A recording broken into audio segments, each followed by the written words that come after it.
Hi everyone, I am Vanshika and I secure for All India Rank 10 in my UGC Net Commerce exam recently, and I am here to discuss the most important chapter, which is balance of payment, which is the most important topic for CUT exam, both PG and UG, and also for UGC Net exam for some basics. So we will discuss for the basics of this chapter, that is balance of payment. So let us discuss what is balance of payment. Balance of payment is a kind of statement which refers to economic transactions by the citizens with the rest of the world. So it is the economic transactions of the citizens with the rest of the world. इसमें two keywords हैं. The first is economic transaction and the second is the citizens. Economic transactions करते हैं हमारे citizens with the rest of the world. इसका मतलब क्या है कि for example एक इंडियन है, वो किसी इंडियन के साथ डील कर रहा है. So this will not be recorded in the BOP because BOP की जो डेफिनेशन है वो ये कहती है कि एक इंडियन है जो कि सिटीज़न है, वो US के सिटीज़न के साथ डील कर रहा है. तो अगर कोई भी ट्रांजैक्शन है वो इंडिया के अंदर हो रही है, वो BOP के स्टेटमेंट में नहीं आएगी. लेकिन कोई एक स्टेटमेंट है, कोई भी ट्रांजैक्शन अगर इंडियन US के सिटीज़न के साथ कर रहा है तो उसे हम क्या कहते हैं, बैलेंस. उस ट्रांजैक्शन को हम कहाँ रिकॉर्ड करते हैं, बैलेंस ऑफ पेमेंट में. इस डेफिनेशन को समझना बहुत ज़रूरी है क्योंकि कई बार वो ऐसी ट्रांजैक्शंस पूछता है कि जिसमें इंडियन के साथ डील कर रहा होता है या फिर वो अपनी कंट्री में ही डील कर रहा है. इस ट्रांजैक्शन में इम्पॉर्टेंट है कि कोई एक person rest of the world के साथ डील कर रहा है, मतलब कि बाहर डील कर रहा है.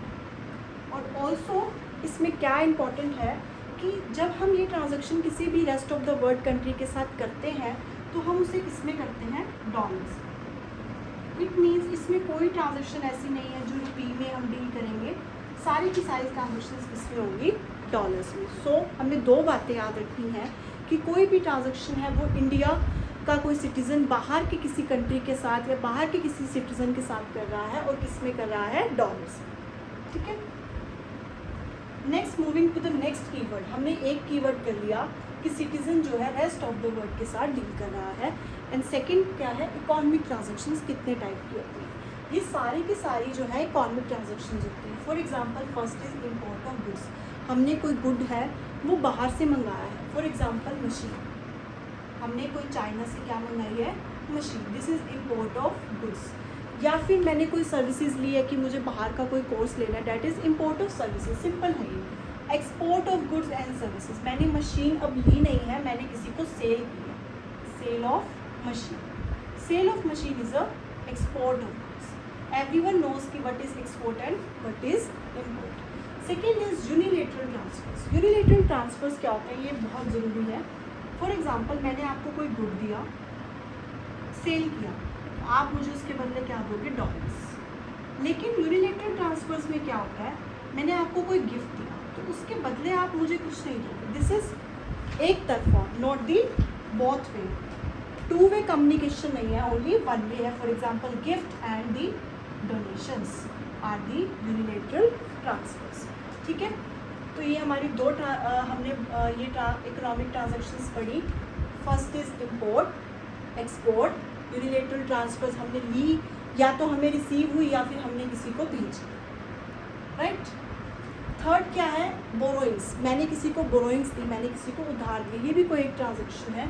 मुझे बोरोइंग्स रिसीव हुई, मुझे पैसों की ज़रूरत थी तो मुझे बोरोइंग्स रिसीव हुई. इन्वेस्टमेंट, मैंने क्या किया, मेरे पास बहुत पैसे हैं, मैंने क्या किया, US के स्टॉक्स में क्या किया, इन्वेस्ट. ठीक है. मैंने कोई इन्वेस्टमेंट करी US के स्टॉक्स में. या फिर किसी ने मेरी इंडियन कंपनी में कोई इन्वेस्टमेंट की तो मेरे पास इन्वेस्टमेंट आई, या फिर मैंने इन्वेस्टमेंट बाहर की. NRI deposits made in the India. For example मैं कोई US सिटीज़न हूँ और मैंने सोचा कि मैं अपना एक अकाउंट खुलवा लेती हूँ इंडियन बैंक में. तो मैंने अपना पैसा कहाँ रख दिया, इंडियन बैंक में. This is called the NRI deposits. कि बाहर के लोग हमारे इंडियन बैंक में क्या कर रहे हैं, अपना पैसा रख रहे हैं. Next is rent, dividend, interest. मुझे कोई रिसीव हुआ है या फिर रेंट, डिविडेंड मैंने किसी को दिया है. अब इन इकोनॉमिक ट्रांजैक्शंस लगभग सेम है, तो मैंने इनको इतना क्लासीफाई क्यों किया, ध्यान से देखना. क्योंकि ये जो बॉक्स है इसमें एक चीज़ कॉमन है और एक ये बॉक्स है जिसमें एक चीज़ कॉमन है. ये 6 ट्रांजेक्शन्स हैं जो कि मेजरली हम करते हैं with the rest of the world. For example export करना, यूनिलेटरल ट्रांसफ़र रिसीव करना, बोरोइंग्स रिसीव करना, इन्वेस्टमेंट्स इंडिया में आना, NRI डिपॉजिट्स आना हमारे इंडियन बैंक में, या फिर रेंट या डिविडेंड रिसीव करना। अब इस सब में सब कुछ क्या हो रहा है, हमें रिसीव हो रहा है, हम कुछ दे नहीं रहे, सब कुछ रिसीव हो रहा है। रिसीव क्या हो रहा है हमें डॉलर्स। मैंने कहा था ना सिर्फ हम डॉलर्स में डील करेंगे, ठीक है, because we are dealing with the rest of the world. इसलिए डॉलर्स क्या है हमारी इकोनॉमी में आ रही है, कमिंग। कमिंग मतलब C, that is the credit side of B. जब भी हमें कोई भी डॉलर्स अगर रिसीव होते हैं तो वो क्या होता है, हमारी क्रेडिट साइड होती है हमारे BOP। अगर हम कोई पेमेंट कर रहे हैं, फॉर एग्जांपल मैंने इंपोर्ट किया, अब मेरे पास मशीन आई तो मैं किसी को क्या, चाइना के जो भी सप्लायर होगा उसको मैं क्या दूँगी, डॉलर्स। तो हमारी इकोनॉमी से डॉलर्स क्या हो गए, out, that is debit side, ठीक है। सो सबसे मोस्ट इम्पॉर्टेंट और सबसे ज़्यादा क्वेश्चन जिसमें पूछे जाते हैं वो सिंपल क्वेश्चंस पूछते हैं CUT में कि अगर आप एक्सपोर्ट कर रहे हो गुड्स का तो वो BOP की क्रेडिट साइड आएगा या डेबिट साइड आएगा, बस इतना। बच्चे क्या कर रहे हैं, इसको क्या कर रहे हैं, क्रैमिंग नहीं करनी, ध्यान से समझो बस कि अगर आपको डॉलर्स कोई भी ट्रांजैक्शन करने से आ रहे हैं तो आप उसको क्रेडिट साइड रखेंगे। अगर कोई भी आप ट्रांजैक्शन कर रहे हो जिसकी वजह से, जिस रीज़न की वजह से डॉलर्स जा रहे हैं तो आप क्या लिखोगे, उसको डेबिट साइड। तो हमने अभी तक क्या पढ़ा, फर्स्ट इज डेफिनेशन क्या होती है, 2 कीवर्ड्स पढ़े कि citizens with the rest of the world करते हैं, डॉलर्स में डील होता है, और इकोनॉमिक ट्रांजैक्शंस होती हैं। ये सारी की सारी क्या है, इकोनॉमिक ट्रांजैक्शंस हैं, जिसमें हमने ये भी देख लिया कि क्रेडिट साइड क्या है और डेबिट साइड क्या है, ठीक है। तो अब नेक्स्ट में मूव करते हैं हम, बस इसे हमें याद रखना है कि डेबिट साइड क्या है और क्रेडिट साइड क्या है। So in our video we discuss debit and credit side of BOP and its definition and the economic transactions कितने टाइप की होती हैं। हमने चारों चीज़ें करी कि डेबिट ट्रांजैक्शंस कौन सी होती हैं, क्रेडिट ट्रांजैक्शंस कौन सी होती है, डेफिनेशन क्या है BOP की, और इकोनॉमिक ट्रांजैक्शंस कौन सी होती है। Now moving to the next topic कि BOP के कितने अकाउंट्स होते हैं। हम BOP की जब भी स्टेटमेंट बनाते हैं तो उसके अंदर हम 2 अकाउंट्स बनाते हैं। So first is current account and second is capital account, ठीक है। डेबिट और क्रेडिट साइड हम पढ़ चुके हैं कि डेबिट साइड में कौन सी ट्रांजैक्शंस आती हैं और क्रेडिट साइड में कौन सी ट्रांजैक्शन आती है। फिर भी हम एक बार रिवाइज कर लेते हैं कि क्रेडिट साइड में वो ट्रांजैक्शंस आती हैं जब डॉलर्स हमें क्या होते हैं, रिसीव होते हैं, और जब डॉलर्स बाहर जाते हैं तो हम उसे क्या बोलते हैं, debit side. Next is current account and capital account. Current account में क्या होता है, जब कोई भी एसेट क्रिएट नहीं होता ट्रांजैक्शन की वजह से, या कोई भी लाइबिलिटी नहीं क्रिएट होती, that transactions will come under the current account.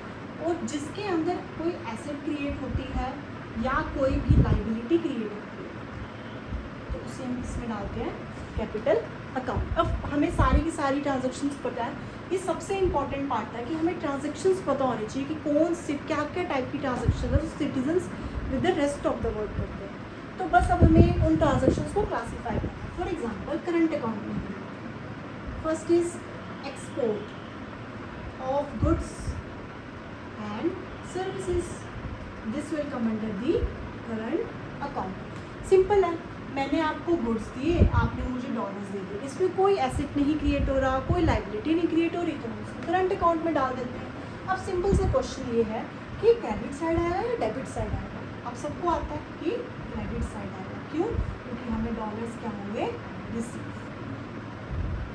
ठीक है।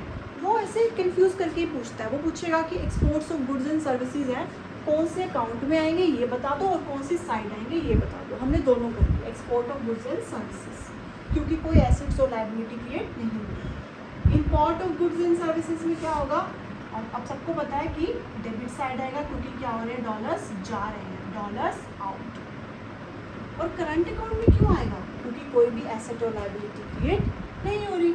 नेक्स्ट इज यूनिलेटरल ट्रांसफर्स, हम ऑलरेडी पढ़ चुके हैं यूनिलेटरल ट्रांसफर्स क्या होते हैं, ठीक है। अगर यूनिलेटरल ट्रांसफर्स करने की वजह से डॉलर्स जा रहे हैं तो आप डेबिट में लिखेंगे, अगर वो आ रहे हैं तो आप क्रेडिट में लिखेंगे। और ओवरऑल अकाउंट क्या रहेगा हमारा? करंट अकाउंट, क्योंकि उससे कोई भी एसेट या लाइबिलिटी क्रिएट नहीं होगी। हमने सारी ट्रांजैक्शंस कर ली जो कि करंट अकाउंट में होती है, ठीक है। अब हम चलते हैं कैपिटल अकाउंट। अब कैपिटल अकाउंट में सिंपल सी बात है, मैंने बोला था कि एसेट्स क्रिएट होंगी या लाइबिलिटीज क्रिएट होंगी, सिंपल, ये बहुत ईजी है। फॉर एग्जाम्पल, मेरे को बोरोइंग्स रिसीव हुई, मैंने किसी से उधार लिया, ठीक है, तो मेरे पास क्या आएगा? बाहर से क्या आएंगे? डॉलर्स। तो मैं इसे कहाँ लिखूंगी? Credit side. अब मैं इसको कैपिटल अकाउंट में क्यों डाल रही हूँ, करंट अकाउंट में क्यों नहीं डाल रही? क्यों? क्योंकि बोरोइंग्स ली है मैंने, अगर मैंने किसी से उधार लिया है तो मैं लायबल हूँ उसको पे करने की, liable to pay. That's why I written to you the capital account. Next is investments. मैंने इन्वेस्टमेंट की, अब हम करते हैं कि मैंने इन्वेस्टमेंट की, मैंने इन्वेस्ट किया यूएस में, तो डॉलर्स क्या हो रहे हैं? जा रहे हैं, क्योंकि मैं यूएस में अपनी इन्वेस्टमेंट को भेज रही हूँ, तो ये कहाँ आएगा? डेबिट साइड, ठीक है जी। अब इसमें क्या हो रहा है कि इन्वेस्टमेंट्स अगर हम यूएस में कर रहे हैं तो क्या हो रहा है कि हम इसको कैपिटल अकाउंट में डाल रहे हैं, करंट अकाउंट में क्यों नहीं डाल रहे? क्योंकि इससे क्या हो रहा है, हम इन्वेस्टमेंट्स अगर यूएस के अंदर कर रहे हैं तो इसमें एसेट और लाइबिलिटी फैक्टर चेंज हो रहा है।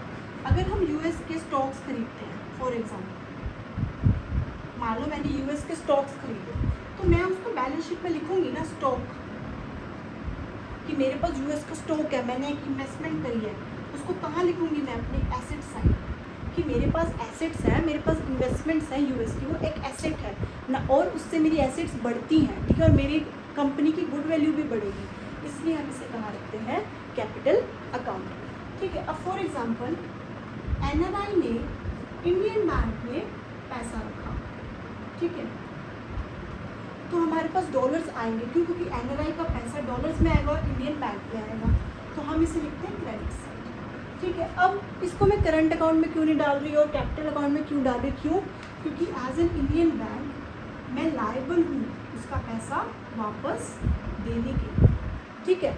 आप जो डिपॉजिट्स होते हैं वो कैपिटल अकाउंट में आते हैं, लेकिन उन डिपॉजिट्स के ऊपर अगर आपको इंटरेस्ट मिल रहा है, ये ध्यान से कि जो आपको इंटरेस्ट मिल रहा है वो आता है करंट अकाउंट। क्यों? क्योंकि जो डिपॉजिट्स होते हैं वो आप लायबल होते हो पे करने के लिए, इंटरेस्ट लायबल नहीं हो। अगर आपको कोई बैंक कह रहा है कि भैया हम इंटरेस्ट नहीं दे पा रहे, तो वो लायबिलिटी नहीं है, principal amount is the liability of a bank to protect your savings, ठीक है। तो एनआरआई अगर डिपॉजिट्स हैं तो आप उसको कहाँ लिखेंगे? कैपिटल में। इंटरेस्ट रिसीव हो रहा है, डिविडेंड रिसीव हो रहा है, वो किस में आएगा? आपके करंट अकाउंट, ठीक है।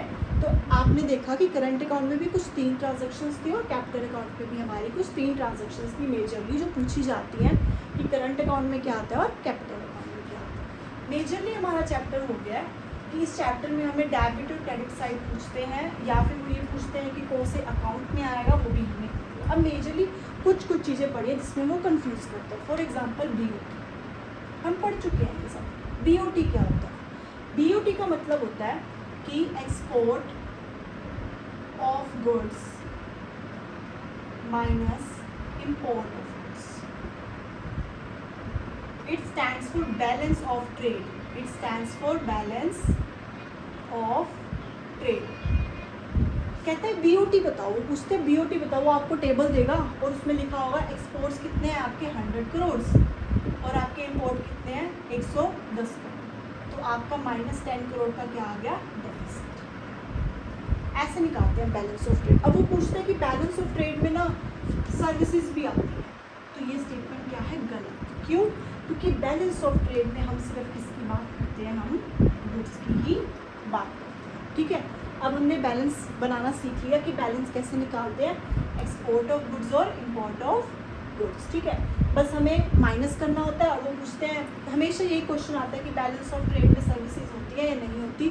बच्चे कंफ्यूज हो जाते हैं कि हाँ सर्विसेज भी होती है, नहीं, सिर्फ गुड्स होते हैं बैलेंस ऑफ ट्रेड, ठीक है। सर्विसेज को हम ये भी बोलते हैं इनविजिबल्स। हम इनविजिबल्स क्यों बोलते हैं? क्योंकि हम सर्विसेज को टच नहीं कर सकते। फॉर एग्जाम्पल अभी मैं टीचिंग कर रही हूँ, तो क्या आप इसको टच कर सकते हो? नहीं, that is the invisible part, that is a intangible asset जो एक पर्सन के पास ही उसकी क्वालिटी होती है। जो गुड्स होते हैं वो क्या होते हैं, विजिबल्स। तो वो कल को डिफरेंट नेम में भी पूछ सकता है कि बीओटी में इनविजिबल्स आते हैं, ये स्टेटमेंट करेक्ट है? नहीं, बीओटी में क्या आते हैं, सिर्फ विजिबल्स। ठीक है, ध्यान रखना ये। अब ये हो गया बीओटी, सिंपल सा क्वेश्चन था कि बीओटी क्या होता है, बीओटी में विजिबल्स आते हैं या इनविजिबल्स आते हैं, हमने उन्हें आंसर देना है कि विजिबल्स आते हैं। ठीक है, ये हो गया बैलेंस ऑफ ट्रेड। अब एक बात बताओ, बैलेंस ऑफ ट्रेड इंडिया का सरप्लस होगा, डेफिसिट होगा, क्या होगा? ऑफ कोर्स वो क्या होगा, deficit, because India is a important country. ठीक है, इसलिए हमारा बैलेंस ऑफ ट्रेड हमेशा क्या रहता है, नेगेटिव। ठीक है, अब अगर वो ये पूछे कि करंट अकाउंट बैलेंस क्या होता है, आप मुझे ये बताओ। ठीक है, सिंपल है, करंट अकाउंट के जितने भी कंपोनेंट्स होते हैं उन सबको प्लस माइनस करके उनके बैलेंस निकाल के उनको करंट अकाउंट बैलेंस बता दो। For example balance of trade बता दो। ठीक है, हमने उसमें पढ़ा था कि export of goods, export of services, import of goods, import of services, सारी की सारी किस में आती है, करंट अकाउंट में आती है। उन सब का बैलेंस निकाल दो। बैलेंस हमने निकालना सीख लिया, export minus import, this is called the balance of trade. पहले ये निकाल दो, फिर आप निकाल दो बैलेंस ऑफ इनविजिबल्स। अब बैलेंस ऑफ इनविजिबल्स कैसे निकालेंगे हम? सिंपल है वो भी, export of services minus import of services, simple. This is balance of invisible plus balance of unilateral transfers, balance of unilateral transfers. इन सबको जब हम प्लस करेंगे तो हमारे पास ओवरऑल क्या आएगा, करंट अकाउंट बैलेंस।